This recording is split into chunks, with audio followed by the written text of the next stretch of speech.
저희는 사람이 막 너무 붐비거나 인공적으로 만들어가지고 뭐 이런 건 별로 이렇게 선호하지 않고 좀 자연적이거나 조용하거나, 그리고 일본 사람들이 진짜 사는 정취 이런 걸 느낄 수 있는 곳을 기준으로 유튜브서부터 시작해서 구글을 싹 뒤진 거거든요. 저희가 거의 몇백 매치를 뒤졌기 때문에 저희 거를 참고하시는 게 신상이 좋을 겁니다. 일단 저희가 오사카에서 어디 갈 거냐면은 서울의 명동 같은 도톤보리를 갈 겁니다. 다들 가는 데를 일단 갈 겁니다. 그 다음에 이제 구로몬 시장에 또 갈 겁니다. 일본에 어떻게 보면 재래시장, 요 시장을 한번 골라봤고요. 그 다음에는 유니버셜 스튜디오를 갈 겁니다. 아까 말씀드렸던 것처럼 인위적인 거 싫어하고 뭐 그러는데 유니버셜을 왜 가느냐 뭐 이렇게 말씀할 수 있는데, 유튜브를 위해서 가는 아시아의 디즈니 같은 데를 또 안 가긴 좀 뭐해가지고 유니버셜을 잡았고요. 그 다음에 이제 나카자키초라는 곳을 골라봤습니다. 여기는 이제 우리나라로 치면 이제 성수동 같은 데입니다. 젊은 사람들도 많이 가고 카페가 굉장히 예쁜 데가 많아가지고 여기를 골라봤고요. 그 다음에는 지라이언 뮤지엄입니다. 제가 올드카를 좋아하기 때문에 클래식카 박물관입니다. 한국에 있는 박물관하고는 스케일부터 다르더라고요. 그래서 제가 여기를 한번 골라봤고, 그 다음에 이제 통천각입니다. 통천각은 뭐냐면은 한 3층 높이 되는 데서 그냥 미끄럼틀 타고 그냥 내려오는데요. 그런 짓을 왜 하는지 모르겠지만 다음에는 제가 3층에서 그냥 뛰어내리겠습니다. 그 다음에 오사카성, 여긴 뭐 무조건 가야 되죠. 남대문 같은 곳이다. 오사카성 갈 거고, 그 다음에 이제 사카이를 갈 겁니다. 사카이. 어떻게 보면 저희가 아까 말했던 기준에 가장 부합하는 곳입니다. 굉장히 고즈넉하고 일본의 어떤 아기자기함을 느낄 수 있는 마을이에요. 그래서 잡았습니다. 사카이. 그 다음에 이제 덴덴타운을 갈 겁니다. 우리나라로 치면은 용산 같은 곳입니다. 그래서 게임도 막 있고 캐릭터들도 있고 막 이래가지고 어떻게 보면 용산 전자상가하고 비슷한 그런 느낌을 느낄 수 있는 덴덴타운. 이렇게 해서 오사카의 일정이 끝나게 됩니다. 이렇게 많은 일정을 어떻게 소화하려고 그러냐. 그래서 사실 자신이 없습니다. 전부가 자신은 없고 몇 개는 좀 빠질 수는 있어요. 근데 만약에 막 댓글이 막 수천 개가 달리고 굉장히 파급력이 좋다 이러면 제가 밤을 새서라도 전부 다 가겠습니다. 그러니까 댓글이랑 좋아요랑 구독 좀 부탁드리겠습니다. 오사카 말씀드렸고, 이제 교토 일정 말씀드리겠습니다. 교토가 제일 유명한 게 아무래도 금각사와 은각사잖아요. 서울로 치면 이제 남대문이냐 동대문이냐인데, 저희가 봤을 때 이제 금각사는 좀 심하게 말하면 뭐 동대문이 그냥 금색인 거밖에 없는 그런 거 같아가지고 금각사는 약간 배제를 시켰습니다. 그래서 저희는 은각사만 갈 건데, 만약에 금각사를 가실 분이 계시다면은 금각사에 료안지라고 있더라고요. 굉장히 그 사진 찍기도 좋고 이럴 것 같아요. 그래서 만약에 금각사를 가실 분이 계시다면은 료안지를 가시는 거를 제가 추천드리고 싶습니다. 금각사는 저희는 안 가니까 패스고, 저희는 은각사를 갈 겁니다. 왜냐면은 은각사에 보면은 정원이 굉장히 예쁘더라고요. 볼거리가 좀 더 금각사보다 많을 것 같아서 은각사를 고르게 됐고, 그 다음에 이제 난젠지를 갈 겁니다. 난젠지가 뭐냐면 이제 사찰인데 여기가 수로각이라는 데가 있는데 거기가 굉장히 그 인생샷을 찍을 수 있는 그런 포인트가 있다고 해가지고 가기로 했습니다. 그 다음에 이제 또 블루보트를 갈 겁니다. 여기는 왜 골랐냐면은 전통 일본 가옥에 굉장히 모던하면서 그 클래식함이 이렇게 공존하는 블루보틀이니까 또 아시다시피 커피 맛도 맛있고 3박자를 다 잡은 그런 곳이지 않을까라는 생각에 블루보틀을 잡아봤습니다. 그 다음에는 이제 청수사, 작은 상점들이 이렇게 쭉 이제 길거리 따라서 있는 거예요. 일본 뭐 만화나 보시면 이제 뭐 남녀 주인공들이 그런 데서 이제 연애를 하지 않습니까? 굉장히 꼴불견이죠. 이런 데 갈 거고, 저희 그 숙소가 숲속에 있는 료칸이에요. 그래가지고 이 숲속에 있는 료칸을 온전히 체험하고 이걸 영상에 이렇게 담아내려면 한 하루 정도는 료칸에 시간을 좀 써야 되겠다 이런 판단이 들어가지고, 그러니까 한마디로 저희가 2박 3일 있는데 2박 3일 중에 하루는 료칸에 있다 보니까 교토 일정은 짧을 수밖에 없다는 점 미리 말씀을 드립니다.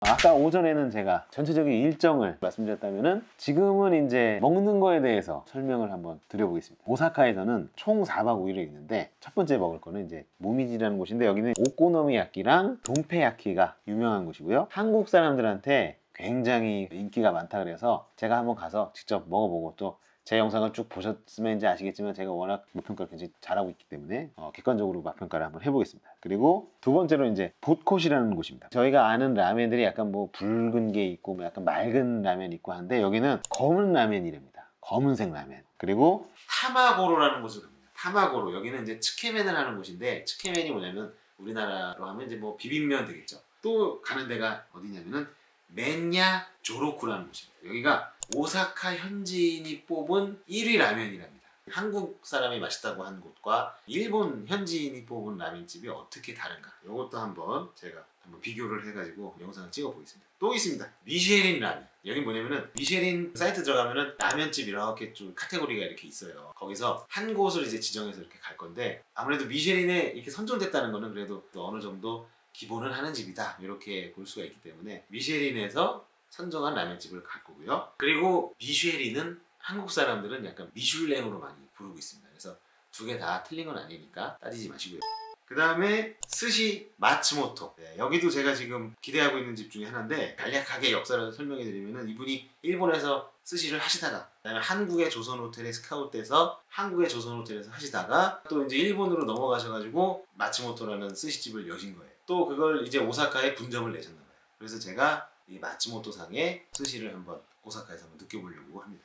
그 다음에 초지로 호진지점인데, 여기는 이제 구글에서 평점이 1이라서 저희가 한번 가보는 겁니다. 이것도 저희가 오마카세를 가지 않습니까? 그래서 오마카세와 이 회전초밥이 어떻게 다른가, 이것도 한번 비교를 한번 해드려 보겠습니다. 제가 그 다음에 이제 아부리야, 소고기 무한리필집입니다. 일본 문화 보면은 조그만 화로에 구워 먹고 그런 게 좀 많잖아요. 그래서 여기도 보니까 그런 사진들이 많더라고요. 그래서 가서 이것도 한번 알아보고요. 그리고 카마다케 우동 갑니다. 여기가 제일, 사실 제가 일본 음식 중에서 제일 좋아하는 건데, 국물 없는 우동 이렇게 말씀드리면 알 것 같아요. 이렇게 시원하게 그냥 우동인데 그냥 국물이 없는 그 우동에 위에 튀김 올라가고, 그런 게 또 저는 맛있더라고요. 그 다음에는 카니도라쿠. 여기가 이제 그 오사카에서는 제일 유명한 것 중에 하나죠. 이봉주 선수 같은 사람이 이렇게 달리고 있는 그 그림하고, 그 다음에 그 대게집, 대게 이렇게 간판에 이렇게 대게 딱 걸려 있는 거. 수원이나 경기 지방에 가면은 대게집 사실 간판 거의 다 그렇게 하는데, 여기는 이게 이상하게 유명하더라고요. 그래서 왜 유명한지 가서 한번 보고요. 그 다음에는 이제 그 오사카가 아무래도 이렇게 길거리 음식들도 유명하거든요. 포장마차 같은 것도 많고, 그래서 길거리 음식들을 즐겨보려고 생각하고 있습니다. 이렇게 해서 전체적으로 오사카의 맛집은 이렇게 돌아다닐 예정이다. 네. 그 다음에는 이제 교토에서 무엇을 먹을 것인가, 2박 3일 동안 그것에 대해서 말씀드리겠습니다. 교토에서 저희가 이제 료칸을 하루를 묵지 않습니까? 오사카에서 이제 체크인해서 오면은 저녁이 돼요. 그 저녁에 나오는 음식이 뭐냐? 가이세키라고 하는, 우리나라로 좀 샤브샤브 조금 비슷한 가이세키야. 그 다음에 이제 아침에 자고 일어나면 또 아침 먹어야 되잖아요. 그 아침에 뭐가 나오느냐? 우리나라로 치면 이제 백반이 나옵니다. 오반자이라고 하는 일본식 가정 백반이 나와요. 그거에 대해서 또 리뷰를 한번 해보겠습니다. 그리고 토쿠라 함박, 요거를 또 먹을 거예요. 뭐 이름에서 느껴지겠지만 이제 함박 스테이크인데, 사람들이 그 리뷰를 제가 읽어봤는데 굉장히 좋아가지고 한번 요거를 한번 느껴보면 좋겠다 해서 토쿠라 함박 골라봤고, 그 다음엔 또 이제 서산 초당이라는 곳에 갑니다. 일본식 연두부 정식, 우리나라로 지금 순두부 가지고 요리를 하는 곳인데, 이것도 한번 제가 리뷰를 한번 해보겠습니다. 그 다음에 이제 폰토정 교모스 나베입니다. 네, 이게 곱창 전골입니다. 굉장히 곱창 전골이라는 말을 어렵게 하네요.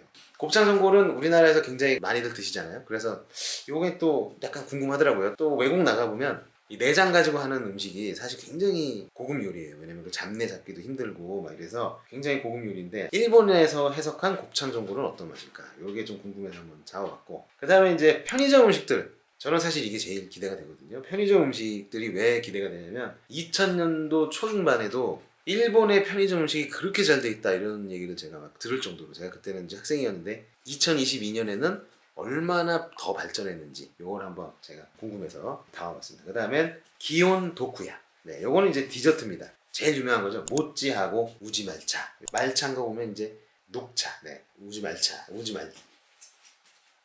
가이시키야. 네, 어쨌든 기온 도쿠야에서 뭐 일본의 디저트를 한번 느껴볼 거고, 그 다음에 이제 블루보틀을 갈 건데, 네, 이게 이제 아까 말씀드렸다시피 모던함과 클래식함을 같이 갖춘 멋있는 건축 양식에서 풍미 있는 그런 커피 즐겨볼 테니까, 일본이 6박 7일간의 그 여행을 한번 저희 채널에서 재밌게 봐주셨으면 좋겠습니다.